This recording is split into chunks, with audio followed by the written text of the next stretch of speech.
नमस्कार. मी मोरेश्वर. हाय Maharashtra YouTube news चॅनलमध्ये आपलं स्वागत आहे. मोठी बातमी आहे. शरद पवार पुन्हा खासदार होत आहेत.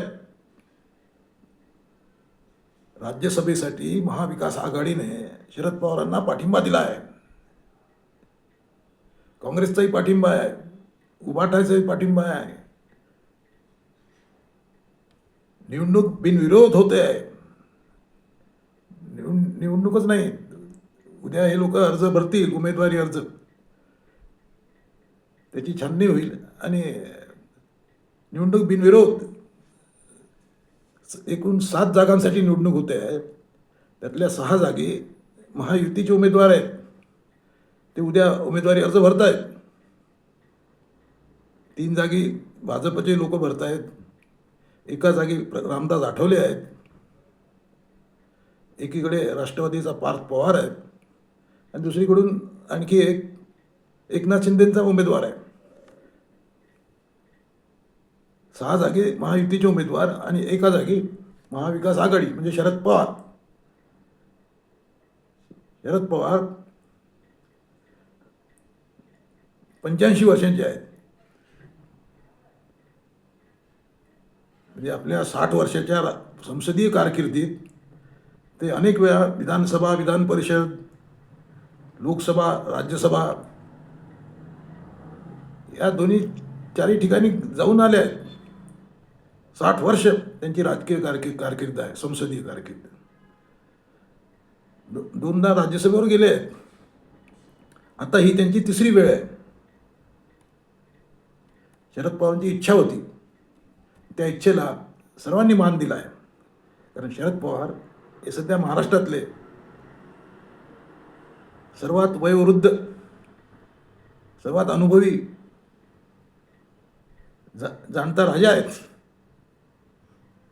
त्यामुळे महाविकास आघाडीने त्यांचा मान ठेवला. कारण महाविकास आघाडीत नाही तर एकमत नव्हतं. म्हणजे उद्धव ठाकरेचे लोक म्हणत होते की या जागेवर आमचा दावा आहे, ही आमची जागा आहे, आम्हालाच मिळाली पाहिजे.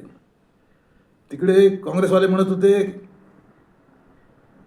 की काँग्रेस हा राष्ट्रीय पक्ष आहे, त्यामुळे काँग्रेसला ती जागा मिळाली पाहिजे. काँग्रेसचा एक प्रॉब्लेम असा होता की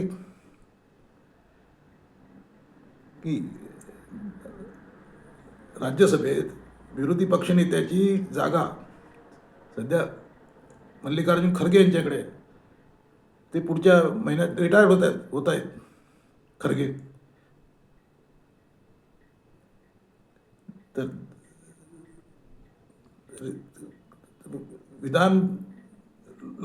राज्यसभेत विरोधी पक्षनेतेपदासाठी 27 जागा पाहिजे. आता रिटायरमेंटमुळे वेगवेगळे जागा कमी पडत आहेत. आणि तसं झालं तर काँग्रेसचा राज्यसभेतील विरोधी पक्षनेत्याचा दर्जा चालला जाईल. सध्या विरोधी पक्षनेतेपद काँग्रेसकडे आहे. त्यामुळे काँग्रेसचा आग्रह होता की आम्हालाच मिळाली पाहिजे. महाविकास आघाडीमध्ये राष्ट्रवादी शरद पवार इच्छुक आहेत असं सुरुवातीला संजय राऊतांनी सांगितलं आणि ही चर्चा सुरू झाली. पण शरद पवार स्वतः बोलत नव्हते. म्हणजे आजच्या तारखेपर्यंत आजही जेव्हा त्यांच्या नावाची महाविकास आघाडीने घोषणा केली तेव्हाही शरद पवारांनी स्वतःहून काही मीडियापुढे येऊन किंवा काही पोस्ट टाकून स्वतःची इच्छा व्यक्त केलेली नाही अजून. पण उद्या ते अर्ज भरत आहेत. उद्या त्यांची उमेदवारी जाहीर झाली आहे महाविकास आघाडीकडून आणि ते अर्ज भरत आहेत. म्हणजे तर शरद पवारांनी जर अर्ज भरला नसता तर आम्ही मैदानात उतरू असं भाजपने जाहीर केलं होतं, देवेंद्र फडणवीसांनी. पण आता ती वेळ येणारच नाही. पूर्ण निवडणूक 7ही जागांची निवडणूक बिनविरोध होते आहे. कुठलंही मतदान नाही, कुठलंही काही झंझट नाही, बिनविरोध. खासदार सुप्रिया सुळे म्हणजे शरद पवारांच्या कन्या तसेच काँग्रेस प्रदेशाध्यक्ष हर्षवर्धन सपकाळ, काँग्रेसचे नेते विजय वडेट्टीवार यांनी आज एकत्रित पत्रपरिषद घेतली आणि शरद पवारांच्या नावाची घोषणा केली. शिवसेना, ठाकरे गट आणि काँग्रेस या दोन्ही पक्षाचा शरद पवार यांच्या राज्यसभेच्या उमेदवारीला पाठिंबा आहे, असं सुप्रिया सुळे यांनी यावेळी स्पष्ट केलं. हर्षवर्धन सपकाळ हेही पत्रपरिषदेत होते. त्यांनी सांगितलं की आम्ही महाविकास आघाडी म्हणून शरद पवारांना मतदान करणार आहोत. एकूण ही मोठी डेव्हलपमेंट आहे की दोन्ही पक्ष राजी नव्हते, पण काल सुप्रिया सुळे उद्धव ठाकरेंना भेटल्या आणि त्यांनी शरद पवारांची इच्छा त्यांच्या कानावर घातली. त्यानंतर ही डेव्हलपमेंट आहे, म्हणजे काही तासांमध्ये ही डेव्हलपमेंट झाली आहे. तिकडे दिल्लीहून रमेश चेन्नीसला, काँग्रेसचे नेते, प्रवक्ते, प्रभारी, ते इकडे बोलले. नंतर राहुल गांधींशी सुप्रिया सुळे वगैरे बोलल्या. त्यातून मग शरद पवारांच्या नावावर एकमत झालं. विजय वडेट्टीवार म्हणाले, आमचा राष्ट्रीय पक्ष आम्ही जागा आग्रह धरला होता,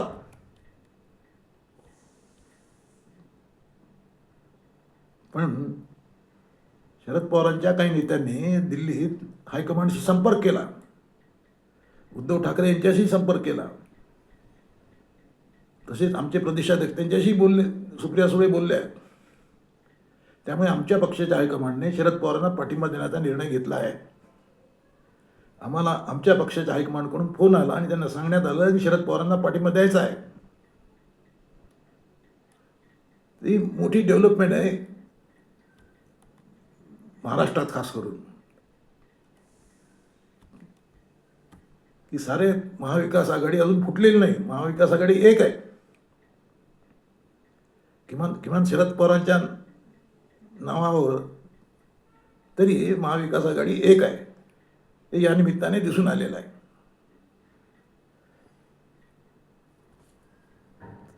आता याला महायुती ही डेव्हलपमेंट कशी घेते ते आता पाहायचं. पण महाविकास आघाडीला जे अपेक्षित होतं, महाविकास युतीला, ते काही घडलेलं नाही आहे. त्यामुळे देवेंद्र फडणवीस यांना गेम करायला काही शिल्लक काम नाही आता, कारण निवडणूक अविरोध होते. कॉमेंट करा. नमस्कार.